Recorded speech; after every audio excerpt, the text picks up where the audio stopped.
ಮೀಡಿಯಾದವರಿಗೆ ಒಂದು ರಿಕ್ವೆಸ್ಟು, ದಯವಿಟ್ಟು ಪ್ರಿಯಾಂಕಾ ವಾದ್ರನನ್ನು ಪ್ರಿಯಾಂಕಾ ಗಾಂಧಿ ಅಂತ ಕರಿಬೇಡಿ. ಯಾಕೆಂದರೆ ಕಾಂಗ್ರೆಸ್ನವ್ರು ಬೇಕಾದ್ರೆ ಹೇಳ್ಕೊಳ್ಳಿ, ಯಾಕಂದರೆ ಅವ್ರ ಪಕ್ಷದ ಬಲವರ್ಧನೆಗೆ ಅವ್ರಿಗೆ ಯಾವುದೇ ಒಂದು ಬದ್ಧತೆ ಇಲ್ಲ, ಯಾವುದೇ ಒಂದು ಧರ್ಮ ಪಾಲನೆ ಇಲ್ಲ, ಯಾವುದೂ ಇಲ್ಲ. ಅವರು ಓಟಿಗಾಗಿ ಏನು ಬೇಕಾದ್ರೂ ಮಾಡ್ತಾರೆ.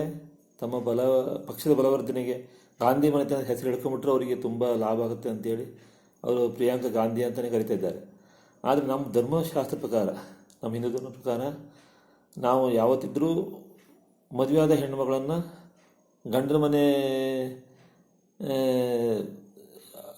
ಜಾತಿ ಅಥವಾ ಅವರ ಜನಾಂಗದ ಬಗ್ಗೆ ಅಥವಾ ಯಾವುದೇ ಧರ್ಮದಲ್ಲಿರಲಿ ಆ ಧರ್ಮಕ್ಕೆ ಸೇರಿದವರು ಅಂತೇಳಿ ನಾವು ಅವರ ಅಡ್ಡೆಸರನ್ನು ನಾವು ಗಂಡನ ಮನೆ ಹೆಸರಲ್ಲೇ ಕರಿಬೇಕು. ಬಿಟ್ಟರೆ ಮದುವೆ ಆದ ನಂತರ ತವ್ರ ಮನೆ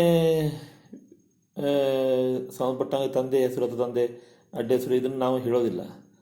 ಅದಕ್ಕಾಗಿ ಭಾಳಷ್ಟು ಮಂದಿ ಈಗ ಪ್ರಿಯಾಂಕಾ ಗಾಂಧಿ ಅಂತ ಕರಿತಾ ಇದ್ದೀರ. ಅದನ್ನು ನಾವು ಯಾಕೆ ಕರಿಬೇಕು?